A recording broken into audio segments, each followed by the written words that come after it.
harvesting our corn today for about 4 days now, maybe even a week.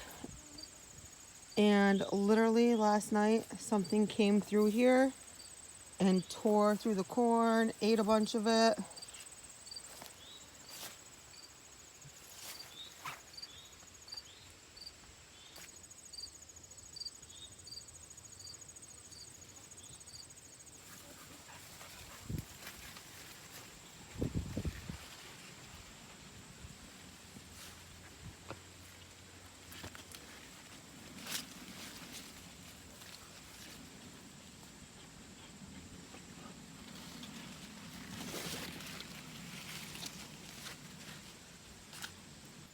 You can see that they ripped open the husk and then literally ate the corn off of the cob.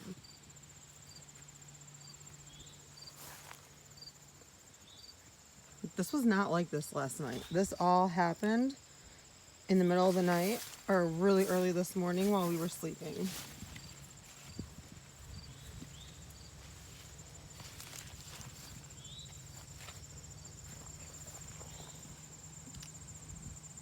Look at all of that.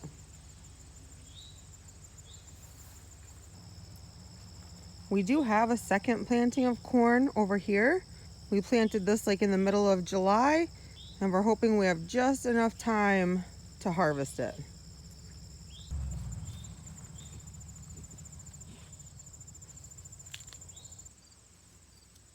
The bees have already found the corn. Corn like this we're gonna throw into our chicken, maybe our pigs, and maybe our goats. We'll see, but definitely the chicken.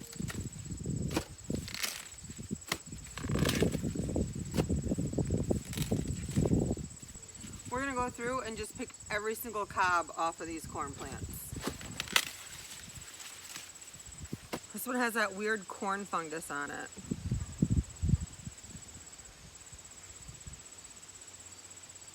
Can't remember the name of it right now. Some people say it's like a delicacy or something. I'm not eating that. That's a nice one.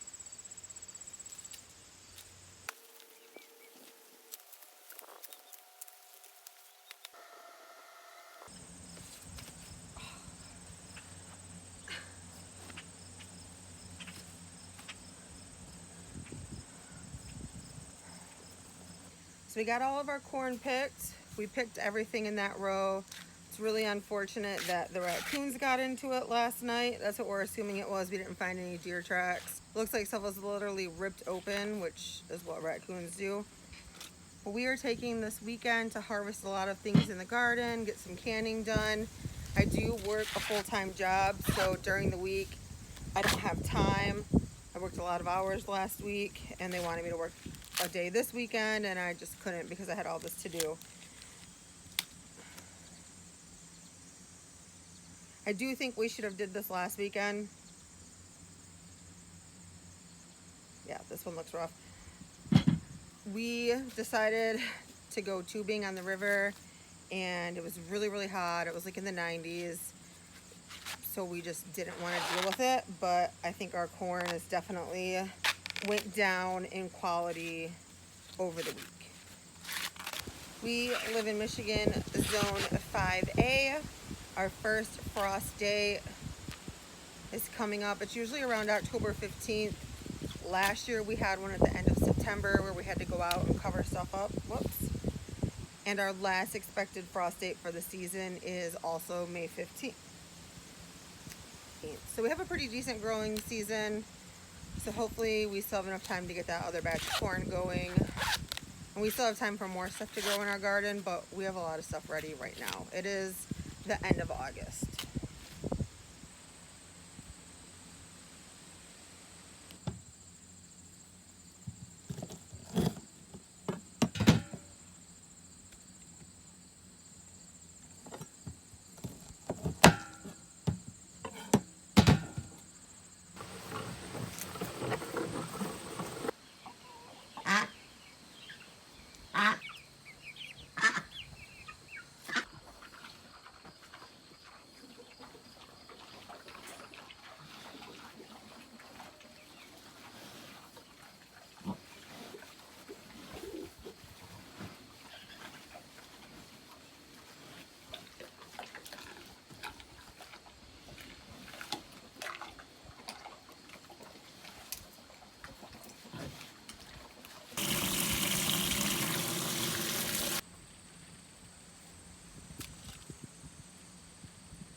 We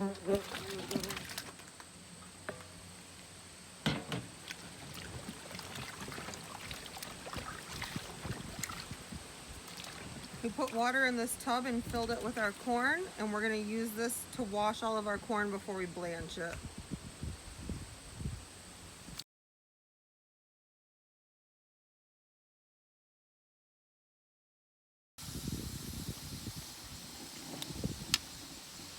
I'm not gonna leave it in here for very long.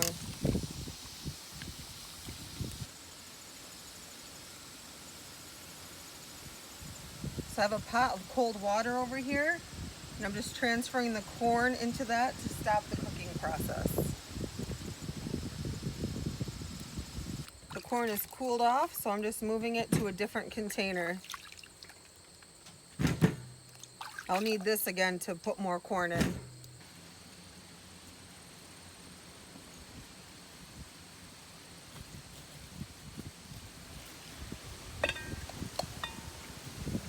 Usually we just blanch our corn and then we freeze it right on the... Usually we just blanch our corn and then freeze it right on the cob. But since we saw the quality was not that great because we harvested it a little bit too late, we're gonna cut it off at the cob and then put it in freezer bags.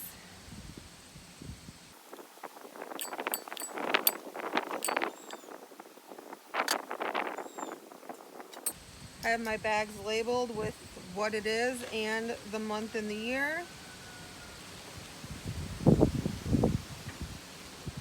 It's gonna take more than 2 cobs to fill up this bag.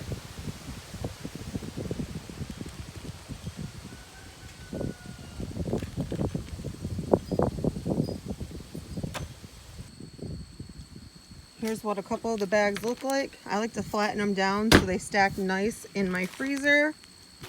I usually just stack them like this. And I have a lot more bags to do. We have our corn all bagged up. We got 10 quart bags full. These are gonna go in the freezer. We did have some left over and we're gonna have that for dinner tonight.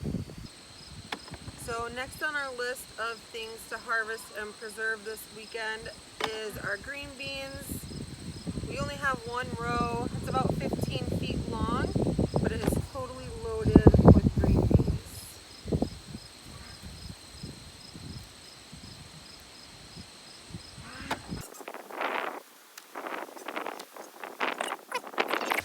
We finished harvesting that row of beans and we got a bushel of beans. These baskets are half bushels each. Before we can these green beans, we need to wash them. I'm just using that same tote I used for the corn earlier. I did put fresh water in it.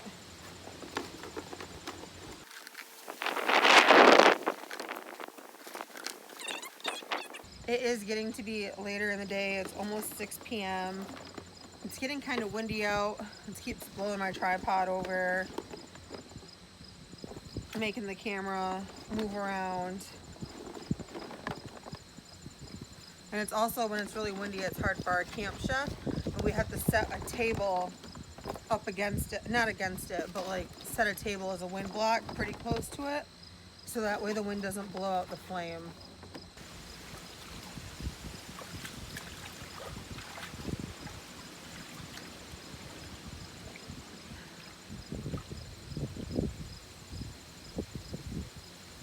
So when I'm cleaning these, I just swish them around, move around, get all the dirt off of them, any bugs that might be on them, and make sure they're nice and clean. So to get these ready for the canner, I'm just gonna snap the top and the bottom off and then rip them in half and then put them in this container. The top and the end I'm breaking off. I'm putting in a separate container along with any like leaves or sticks, and we will throw them into one of our animals. I don't know which one, or we will either compost it. Usually something like this we would throw into the animals though.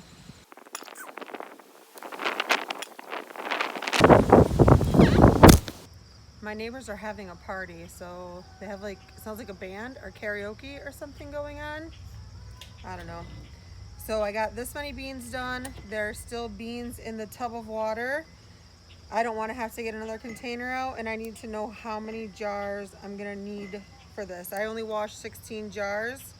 That's how much fits in my canner at one time. And I want to see if this all fits in the jars, if I need to get more before I go on any further.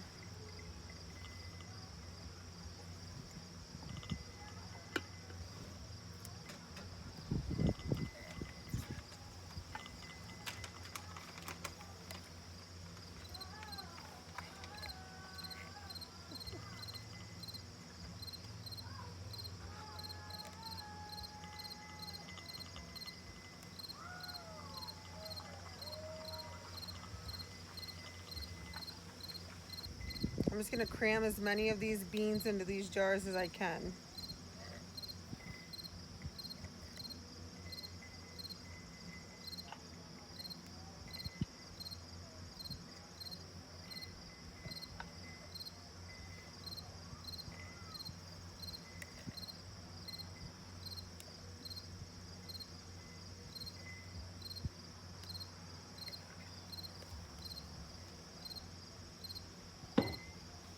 So I did end up having to wash another batch of jars, so I'm gonna have 2 canners going, and I still have a lot more beans to do. So for sure 1 more canner, maybe even 2. So next I'm gonna put a half a teaspoon of canning salt in all of these. You can use regular salt, it just makes it a little bit more cloudy. So I use canning salt. I just have some tap water here. I'm gonna fill my jars. I'm starting with a cold canner, and so all of my stuff is cold.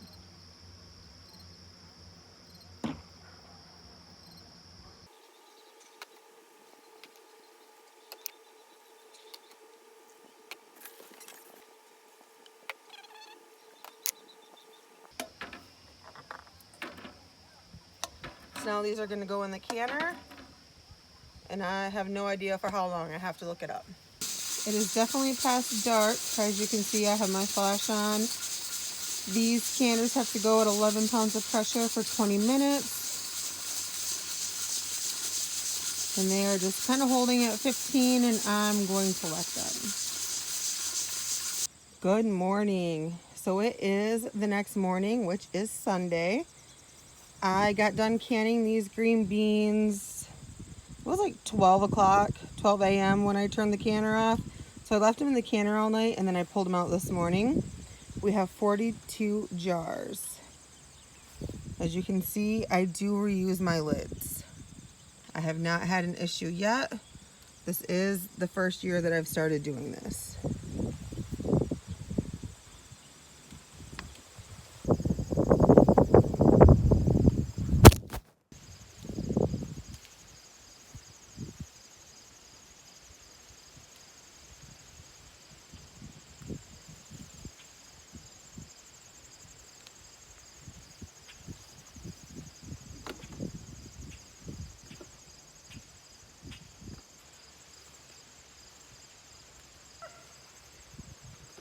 You better get. She was eating one.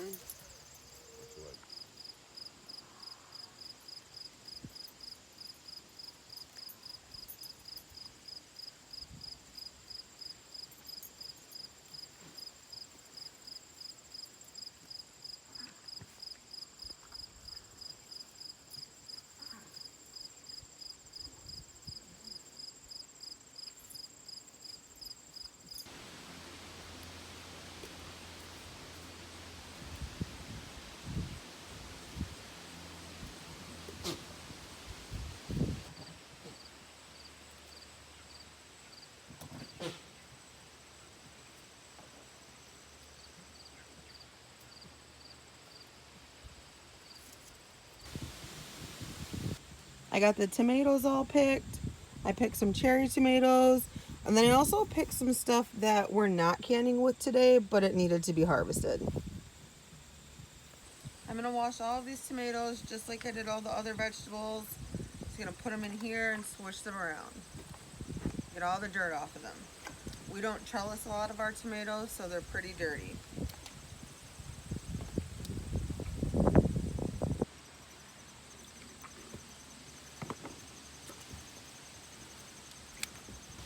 kind of thought we had more tomatoes out there to can. There's not that many in here, but a lot of these might be bad before the next round of tomatoes are ready to be canned. So I'm just gonna can them. And it's a weekend. I don't have work, so it's better to just get it done. Some of these spots that are really bad, those are just gonna be cut off. It's pretty windy again today too. My tripod keeps tipping over. I can see it's moving around. There's not really too much I can do about that. So to get these tomatoes ready to be blanched, I'm just gonna cut the cores off, cut off any bad spots. And I usually put an X in them to peel the skin easy from that point. And then same thing as always, I always keep a scrap bucket. This type of stuff is gonna go to an animal. If we didn't have all the animals that we have, then we would just compost it. So for the San Marzanos, I'm just kind of cutting that off and putting an X in it. I'm gonna cut this little spot off too. For the bigger ones, I'm just cutting the top out like this, making sure to get all of this out, the core. And then putting an X in it. So canning and harvesting is messy. That's why I've had so many shirts on in this video.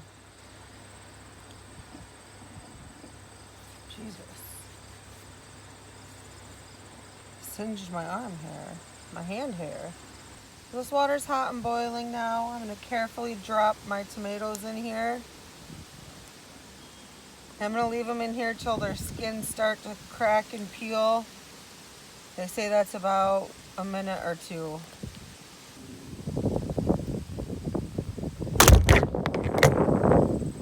So as you can see, the skins are starting to split. This one's doing right around there. That's how I know they're ready to come out. So I thought I had pressed play and peeled some of these tomatoes, and play was not pressed. So, or record, I guess, not play. To peel the tomatoes, you're just gonna peel the skins off. They come off pretty easily. I'm saving the skins in a separate bowl right over here because I'm gonna dehydrate these skins and make a tomato powder. So these ones right here, I don't want that for my tomato powder, so I'm actually gonna set that. I'm not even gonna set it. I'm gonna throw it into the weeds over there.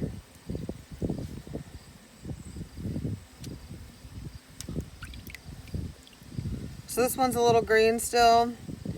We just kind of picked everything that was almost ready. Some I was gonna let sit on the counter. We decided to just do them all. And then as you add more tomatoes to this, you can dump your water out, add more cold water, because you want the water to be cold. It cools it off to stop the cooking process, and it cools it off so you can handle them. It has started to sprinkle again, so I don't know how much longer I'm gonna keep my phone out here. But for this recipe, I saw that you cook part of your tomatoes a little bit, and then you add the whole ones in there. And so that's what I'm gonna try.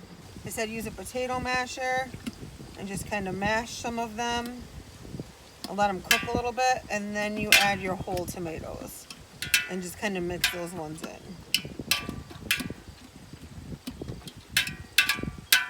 And then I think this is so that you don't have to put water in the jar, because sometimes when you can tomatoes, you have to add water.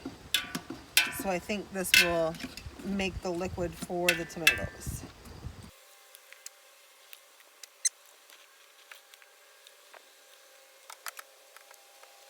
So the tomatoes I smashed and put in the pot have been cooking for a little bit. So I'm going to take the rest of my tomatoes and kind of cut them up, put them in here, but I'm not mashing them. I'm just going to stir them in. Careful. You can totally use a cutting board to cut these up on. I like to live dangerously.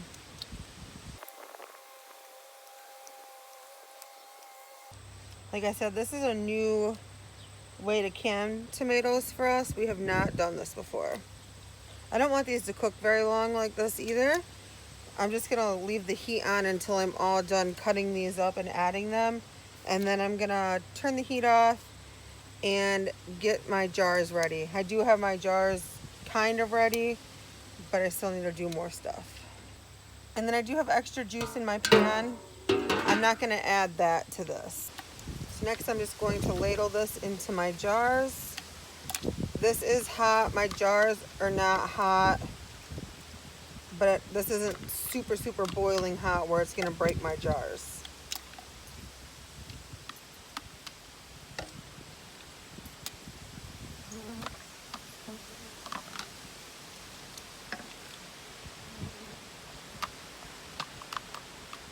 I didn't add any salt to my tomatoes. I'm just gonna add 1 teaspoon of salt to each jar.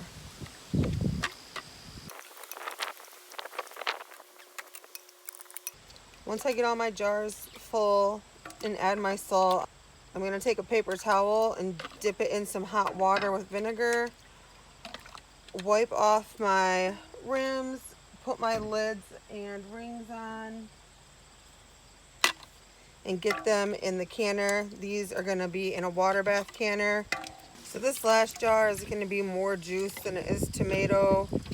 I'm not sure if I'll do this process again or not. I guess we'll just have to see if we like it when we eat it. So I have all of my jars of tomatoes in the canner. I ended up with 6 jars, 6-quart jars. I'm gonna let this come to a boil, and then it's gonna boil for 40 minutes.